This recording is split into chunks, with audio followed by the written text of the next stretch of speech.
and welcome to an all-French special edition of Breakfast with Fram. Yes. Bonjour ma belle. C'est un grand bonheur pour moi de te parler, surtout en français. On vient de se le faire en anglais, maintenant on se le fait en français. Alors, je voudrais juste d'abord que tu me parles un petit peu de ta rencontre avec ton homme, puisque cette année, tu t'es mariée. Oui. Bon, ça faisait un petit moment quand même que vous viviez dans le péché, hein, mais bon, on passe là-dessus. Parle-moi un petit peu de ta rencontre avec lui et de ce que ça a changé.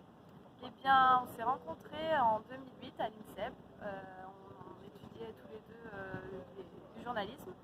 Et voilà, on s'est rencontrés. On a très vite accroché. On était devenus amis. Jusqu'au jour où on est devenus un peu plus que ça. Et en plus, tu m'as dit que la première fois que tu l'as rencontré, oui. Tu m'as dit non, waouh. j'avoue que j'ai très vite flashé sur lui, il le sait. Hein. Il est beau, hein. Il faut avouer bien que c'est un bel homme. On ne va pas dire que bon, j'aurais 40 ans de moins, on ne sait pas. Donc oui, non, et après il m'a avoué que lui aussi, il m'avait repéré, donc bref. Voilà, on s'est très vite installés ensemble, et puis Pourquoi le mariage alors? il savait que moi c'était quelque chose, c'était mon rêve de petite fille en fait. Voilà, j'avais très envie de me marier, la robe blanche, tout ça, ça me faisait rêver. Donc il l'a vraiment fait pour me faire plaisir, plus, mais c'était vraiment un bel événement, et c'était super sympa de voir comme il s'est investi au final, autant que moi, alors qu'à la base c'était pas forcément pour. C'était plus pour te faire plaisir. Voilà. On va parler de quelqu'un qui pour moi est très important dans ta vie, aussi bien professionnel, mais je pense aussi personnel, c'est Philippe Signoret. Philippe t'accompagne depuis le début. Je pense qu'il est énormément présent dans ta carrière et dans ton succès aussi. Hein, c'est une grande collaboration. Oui. Parle-moi un petit peu de lui. Comment vous avez commencé à travailler? Est-ce qu'il t'a amené? Puis aussi, j'aimerais bien savoir ses défauts. Philippe, oui, c'est particulier. Je pense qu'on a énormément de chance tous les deux de s'être rencontrés quand j'avais 7 ans, et d'avoir cette longue carrière ensemble. Je pense que c'est assez unique. Moi, je m'estime vraiment chanceuse d'avoir cette relation avec lui. Bien sûr, il y a des hauts et des bas, mais on a toujours voulu continuer ensemble, à travailler ensemble, même si on cherche toujours des nouvelles pistes, peut-être même avec des nouveaux staff de l'équipe. Mais à un moment, il m'a demandé si j'avais envie de continuer avec lui, parce qu'il pensait qu'il m'avait tout apporté. On était arrivé au bout. Et j'ai dit non, je pense qu'on peut encore.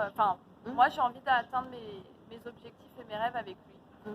Et voilà, donc c'est une belle histoire. Et je pense que son principal défaut, c'est sa mauvaise foi.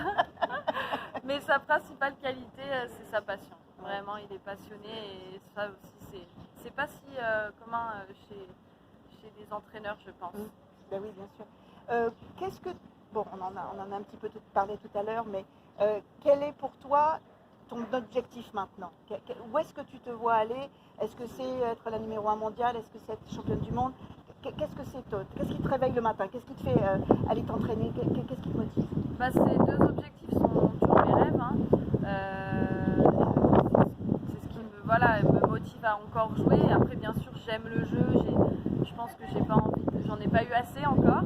Mais quand j'ai su que le squash n'allait pas être olympique à Paris, ça m'a un peu bouleversée et changé un peu. Tu pensais vraiment que cette fois ça allait le faire. Ouais, et puis je m'étais dit, finir à 35 ans sur les Jeux Olympiques à Paris, c'était parfait. Ça pourrait être pire. Voilà, donc ça a un peu bouleversé mes plans, et ça a été hyper important et sympa pour moi de voir que Philippe avait déjà un peu élaboré un plan, a même des idées pour moi pour après.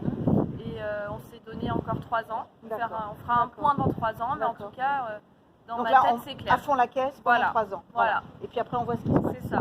Bon, et puis on va finir sur, excusez-moi messieurs, dames, le squash à l'européenne, parce que bien sûr, vous venez. Est-ce que c'est ton meilleur souvenir? En tout cas pour le moment, est-ce que c'est ton meilleur souvenir de gagner le titre européen et de le voler de la bouche des Anglais, de l'avoir tiré de la bouche des Anglais, qui ne l'ont jamais lâché? C'était là, donc vas-y. C'est vraiment un de mes souvenirs les plus forts. Moi, en plus, c'est le plus proche dans ma tête, mais gagner ce titre avec les filles, en plus on a un groupe d'amis, le vivre aussi avec Philippe, depuis tant d'années on le convoitait, c'était vraiment spécial et hyper fort en émotion. Et j'ai vraiment aimé gagner pour la première fois un titre avec une équipe. C'est différent que toute seule et non, on est encore sur un nuage. Mais en plus, parce que bon, les gens ne se rendent peut-être pas compte, mais moi je me souviens quand j'ai commencé à travailler dans le monde du squash en anglais, c'était à Rennes, je crois que les Français avaient réussi à obtenir la médaille de bronze, mais c'était dithyrambique, ça n'était jamais arrivé. Tout le monde était, on était tous, on a gagné la médaille de bronze. Je me souviens même de Vicky Botry me disant, on dirait que c'est eux qui ont gagné, tellement elle était surprise parce qu'on était tous complètement sur un nuage. Et jamais, je ne sais pas toi, mais jamais j'aurais pensé que, in my lifetime, tu vois ce que je veux dire, j'aurais vu les Français, un peu comme les Égyptiennes, tu vois, les Égyptiennes me disant, le docteur Samira qui nous a quittés, me disant, moi quand j'ai commencé avec les filles, il y avait 4 filles qui jouaient au squash en Égypte, et que tu vois, en quelques années, on se retrouve avec une équipe, et c'est un peu ça ce que je vis avec les Françaises, de dire, on est parti de tellement bas, entre guillemets, avec tout ce que, et vous avez appris tellement en quelques semaines, en quelques mois, en quelques années, et on arrive à être championne d'Europe, ce qui est complètement surréaliste. Je pense à, c'est vraiment non, quelque chose de très fort. C'est sûr, c'est ce qui fait encore plus la beauté de ce titre, tu as raison. Et je pense qu'on le doit aussi à ces Anglaises, qu'on les a tellement regardées, voilà, on leur a dit, elles nous ont motivées, et chaque année on disait putain, on est de plus en plus près, et elles nous ont vraiment tiré vers le haut, comme les Égyptiennes, tu le dis, le squash mondial vers le haut, donc on les remercie aussi. Ben voilà, merci beaucoup Camille. Merci. Va vite te mettre à l'ombre parce que là je t'ai mis au soleil. Thank you very much people.